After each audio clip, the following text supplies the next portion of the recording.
بسم اللہ الرحمن الرحیم۔ السلام علیکم ورحمۃ اللہ وبرکاتہ۔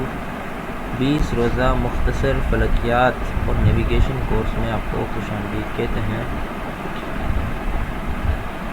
ہم اپنے اس لیکچر کا آغاز قرآن پاک کی ایک آیت سے کرتے ہیں۔ اللہ تعالیٰ نے قرآن مجید فرقان حمید میں سورہ سبا آیت نمبر 7 میں ارشاد فرمایا، وَقَالَ الَّذِينَ كَفَرُوا هَلْ نَدُلُّكُمْ عَلَى رَجُلٍ يُنَبِّئُكُمْ إِذَا مُزِّقْتُمْ كُلَّ مُمَزَّقٍ إِنَّكُمْ لَفِي خَلْقٍ جَدِيدٍ۔ ترجمہ: اور کافر بولے کیا ہم تمہیں ایسا مرد بتا دیں جو تمہیں خبر دے کہ جب تم پرزے ہو کر بالکل ریزہ ریزہ ہو جاؤ تو پھر تمہیں نیا بننا ہے۔ اس آیت مبارکہ میں اللہ تعالی مرنے کے بعد مردے کا جسم جب ٹوٹ پھوٹ کر بالکل ریزہ ریزہ یعنی ذرے ہو جائے گا تو رب تعالی اس کو بھی اپنی عظیم قدرت کے ساتھ ان سب منتشر اور پھیلے ہوئے ذرات اور ریزوں کو جمع کر کے دوبارہ ایک کامل اور مکمل جسم بنائے گا اور بروز قیامت اسے اس کے اعمال کا پورا بدلہ دے گا۔ چونکہ اس آیت میں ذرے کا بیان ہوا ہے اور ہم جس علم کی جانب سفر شروع کر رہے ہیں اس میں ابتداً ذرے سے بحث کی جاتی ہے، لہذا اسی آیت کریمہ کی برکت سے ہم اپنی کوشش کا آغاز کرتے ہیں۔ اب یہاں آپ ایک نقطہ سا دیکھ رہے ہیں جہاں میں نے کرسر یہ رکھا ہوا ہے، تو یہ جو نقطہ آپ کو بنا نظر آ رہا ہے، اگر آپ غور کریں تو اس نقطے میں آپ کو لمبائی نظر نہیں آئے گی کہ یہ نقطہ لمبا آپ کو نظر نہیں آئے گا، یوں ہی اس نقطے کی چوڑائی بھی نظر نہیں آئے گی، اور چونکہ میں نے یہ نقطہ ایک صفحے پر بنایا ہوا ہے تو اس کی گہرائی بھی آپ کو محسوس نہ ہوگی، صرف یہ ایک ڈاٹ سا نظر آ رہا ہے نقطہ۔ اس سے ہمیں معلوم ہوا کہ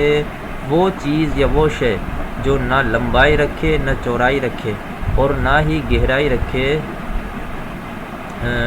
جو ان تین چیزوں کو یعنی لمبائی، گہرائی اور چوڑائی، ان تینوں کو انگریزی میں 3 ڈائمینشنز یا 3D کا نام بھی ہم دے سکتے ہیں، تو وہ چیز جو 3D نہ ہو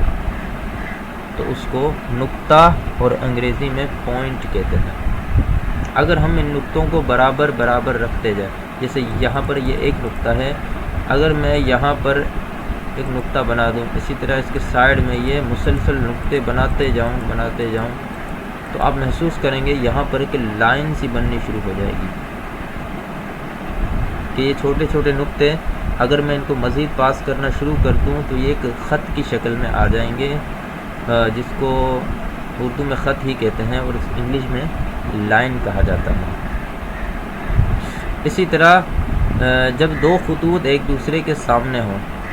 جو نقطوں کے مجموعے سے مل کر ایک خط بنا ہوتا ہے، تو یہ دو خطوط جب ایک دوسرے کے سامنے برابر ہوں تو ان کو مساوی خطوط کہتے ہیں کہ یہ دونوں ایک دوسرے کے برابر ہیں۔ یوں ہی جو خط دوسرے خط کے پاس برابر نہ ہو، یہ تو دو برابر خط ہو گئے، لیکن جو خط برابر نہ ہو بلکہ وہ ایک خط یا دو خطوں کو کاٹتا ہوا گزرے تو اس کو خط کاتے یعنی کاٹنے والا خط کہتے ہیں، جس کو انگلش میں کٹنگ لائن کہتے ہیں۔ بس جس نقطے پر وہ ان خطوں کو کاٹ رہا ہوگا ان نقطوں کو نقطہ تقاطع اور انگلش میں کٹنگ پوائنٹ کہتے ہیں۔ جیسے یہاں آپ دیکھ سکتے ہیں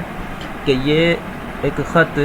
اور دوسرا اس کے نیچے دوسرا خط، یہ دونوں خطوط ایک دوسرے کے مساوی یعنی برابر ہیں، اور تیسرے خط نے ان دونوں کو درمیان سے کاٹ کر یہ گزر گیا،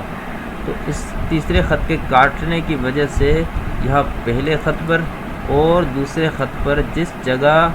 یہ ان دونوں خطوں کو کاٹ رہا ہے یہاں پر ان کا نقطہ تقاطع بن گیا، جس کو کٹنگ پوائنٹ کہتے ہیں کہ اس جگہ پر تیسرے خط نے ان کو کاٹ دیا۔ اسی طرح خط کی ایک اور قسم بھی ہے جس کو خط مماس کہتے ہیں، اس کا بیان انشاءاللہ اسی ویڈیو کے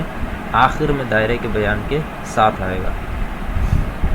مزید جب کوئی بھی دو یا دو سے زیادہ خطوط آپس میں ایک دوسرے کو کاٹتے ہوئے گزرتے ہیں تو ان کے نقطہ تقاطع پر یعنی ان کی کٹنگ پوائنٹ پر ایک کونے جیسی شکل پیدا ہو جاتی ہے جس کو زاویہ یا انگلش میں اینگل کہتے ہیں۔ جیسے یہاں پر ایک خط تھا اوپر سے میں نے دوسرا خط کاتے اس کو کاٹتا ہوا گزار دیا تو بالکل اس کے کٹنگ پوائنٹ پر یہ آپ دیکھ سکتے ہیں ایک کونا سا بن گیا ہے، تو اسی کونے کو زاویہ یا اینگل کہتے ہیں۔ تو جس طرح یہ خط جو ہے جتنا مڑا ہوا ہوگا اسی طرح اس کا زاویہ بھی بڑا یا چھوٹا ہوتا جائے گا۔ اب چونکہ آپ کو خط اور زاویہ یا اینگل کسے کہتے ہیں یہ معلومات ہو چکی ہے، اب ہم آگے کی جانب بڑھتے ہیں۔ دو سے زیادہ خط مل کر جو شکل بناتے ہیں اس کو شکل ہی کہتے ہیں اور انگلش میں شیپ کا نام دیا جاتا ہے۔ مثلا یہاں 3 خطوط نے مل کر ایک شکل بنائی ہے، اس شکل کو مثلث اور انگلش میں ٹرائی اینگل کہتے ہیں۔ جیسے یہاں پر یہ پہلا خط، یہاں پر یہ دوسرا خط اور یہاں پر یہ تیسرا خط، ان تینوں خطوط نے مل کر ایک 3 کونوں والی شکل پیدا کر دی جس کو ہم مثلث اور انگلش میں ٹرائی اینگل کہتے ہیں۔ اسی طرح 4 خطوط اس طرح ملے کہ ان کے چاروں خط مساوی ہوں یعنی برابر ہوں، یہ خط، اسی طرح یہ چاروں خط لمبائی میں اور ایک دوسرے کے آمنے سامنے برابر ہوں تو اس شکل کو مربع اور انگریزی میں اس کو اسکوائر کہتے ہیں۔ مزید 4 خطوط آپس میں برابر نہ ہوں، یعنی ہوں تو 4 خطوط لیکن آمنے سامنے کے جو خطوط ہوں وہ مساوی ہوں۔ جیسے یہاں پر اس کے آمنے سامنے کے 2 خطوط برابر اور مساوی ہیں، اسی طرح یہ آمنے سامنے والے خطوط بھی برابر ہیں۔ لیکن یہ جو ملے ہوئے 2 خطوط ہیں جن کو مماس کہتے ہیں، ایک دوسرے سے ٹچ ہیں، تو یہ خطوط ایک دوسرے سے چھوٹے بڑے ہیں، یعنی اس کے مساوی نہیں ہیں، مختلف ہے ایک دوسرے سے، تو ایسی شکل کو مستطیل یا انگریزی میں ریکٹینگل کہتے ہیں کہ اس کے چاروں خطوط برابر نہیں ہیں بلکہ الگ الگ ہیں۔ مزید اگر کوئی خط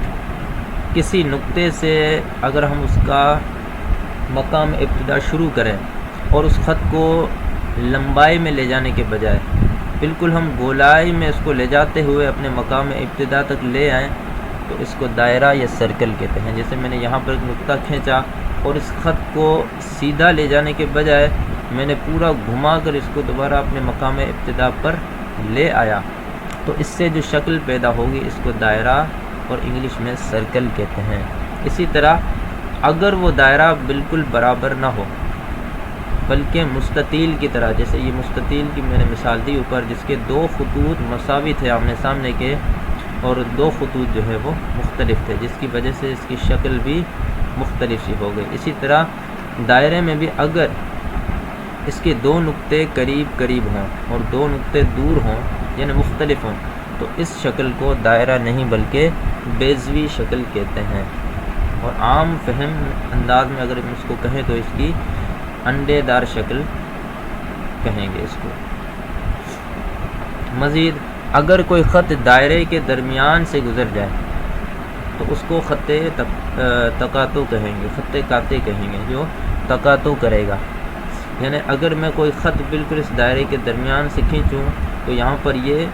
دائرے کے 2 نقطوں کو کاٹتا ہوا یہاں سے گزر جائے گا۔ لیکن جو خط دائرے کے درمیان سے نہ گزرے بلکہ دائرے کے باہر سے ہی کسی نقطے کو چھوتا ہوا گزر جائے تو اس کو خط مماس کہتے ہیں، یعنی ٹچ کرنے والا خط۔ جیسے یہاں لکھا ہوا ہے کہ وہ خط جو تقاطع نہ کرے، یعنی ان کو کاٹے نہیں بلکہ پہلے خط کو کسی ایک نقطے پر مس یعنی ٹچ کرتا ہوا یہاں سے گزر جائے تو اس کو خط مماس کہتے ہیں۔ اس علم توقیت اور نیویگیشن کورس میں چونکہ ہم صرف شکل مثلث یعنی 3 کونوں والی شکل سے بحث کریں گے اور تمام کے تمام قوانین اسی کے سمجھیں گے، لہٰذا اس شکل کے متعلق آج کے سبق میں ہم صرف ایک بات سیکھنے کی کوشش کرتے ہیں مثلث کے حوالے سے، پھر ہم اپنے لیکچر کا اختتام بھی کر لیتے ہیں۔ تو سب سے پہلی بات یہ نوٹ کر لیں کہ کوئی بھی شے جب سیدھی کھڑی ہوتی ہے بالکل اسٹریٹ تو وہ 90 ڈگری کا زاویہ بناتی ہے جس کو مثلث قائمہ کہتے ہیں، یعنی بالکل سیدھا۔ جیسے آپ یہاں پر دیکھ سکتے ہیں یہ ایک مثلث ہے اور اس کا یہ جو خط ہے یہ بالکل سیدھا کھڑا ہوا ہے تو اس نے بالکل یہ 90 ڈگری کا زاویہ بنایا ہوا ہے۔ لیکن اگر تھوڑا بھی یہ آگے پیچھے ہو تو پھر وہ مثلث قائمہ نہیں رہتی، بلکہ اگر وہ 90 ڈگری سے کم کا زاویہ بنائے تو اس کو حادہ کہتے ہیں۔ جیسے یہاں آپ دیکھ سکتے ہیں کہ یہ جو مثلث ہے اس کا یہ خط تھوڑا سا اس طرف جو ہے یہ جھک گیا، یعنی یہ 90 ڈگری تک بالکل یہ قائمہ بنا رہا تھا، لیکن ہم نے اس کو تھوڑا سا اندر کی طرف موڑ دیا، جس کی وجہ سے اس کا ضلع جو ہے یہ تھوڑا سا جھک گیا، تو اب یہ 90 ڈگری کا زاویہ نہ رہا بلکہ 90 سے کم ہو گیا، تو اس کو حادہ کہیں گے۔ اسی طرح اگر اس کا یہ ضلع 90 ڈگری سے بھی دور چلا جائے، یعنی باہر کی طرف نکل جائے، تو یہ 90 سے زیادہ بن گیا اور اس کو مثلث منفرجہ کہتے ہیں۔ تو آج کے سبق میں اتنا ہی، کل ہم انشاءاللہ عز و جل دائرے کے بارے میں معلومات حاصل کریں گے۔ مزید آپ اس ویڈیو کو لائک کریں تاکہ آپ کی یوٹیوب لائک گیلری میں یہ ویڈیو رہ جائے، مزید اس کو جاننے والوں تک بھی شیئر کریں، اور اسی طرح کی ویڈیوز پانے کے لیے اس چینل کو سبسکرائب کر کے گھنٹی کے نشان کو بھی ضرور دبا دیں۔ تو ملتے ہیں اگلے لیکچر میں۔ السلام علیکم ورحمۃ اللہ وبرکاتہ۔